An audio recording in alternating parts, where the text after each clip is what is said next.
নমস্কার, আমি জ্যোতিষ সম্রাট মাঝি। আজকে একটি নতুন ভিডিও নিয়ে উপস্থিত হয়েছে আপনাদের সামনে। আশা করি ভিডিওটি অবশ্যই ভালো লাগবে। আজকে আমি আলোচনা করব নাকের গঠন দেখে চরিত্র বিচার। যদি কোনো ব্যক্তির নাক লম্বা হয় তাহলে সেই জাতক বা জাতিকা নেতৃত্বপ্রবণ এবং আদেশ করতে বেশি পছন্দ করে, এবং সেই ব্যক্তিকে যদি কাজের কথা বলা হয় তাহলে খুশি হবে না। সেই ব্যক্তিকে যদি কাজের দায়িত্ব দেওয়া হয় সে কাজটি সঠিকভাবে নিভাবে এবং দায়িত্বর সাথে পালন করবে। যদি কোনো জাতক বা জাতিকার এই নাকটি নেপালি নাক হয়, যেরকম এই জায়গাটি বোতা হয়, তাহলে সেই জাতক বা জাতিকা নিজের কাজ নিজে করতে পছন্দ করে, অপরের প্রতি নির্ভরশীল নয়।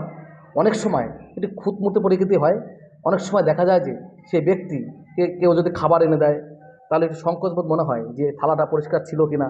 যদি সুযোগ থাকে এই থালাটি নিজে পরিষ্কার করেই বেড়ে খাবে।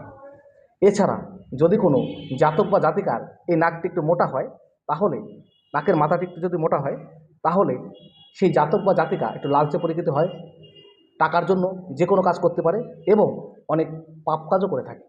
তো আজকের ভিডিওটি এই পর্যন্ত।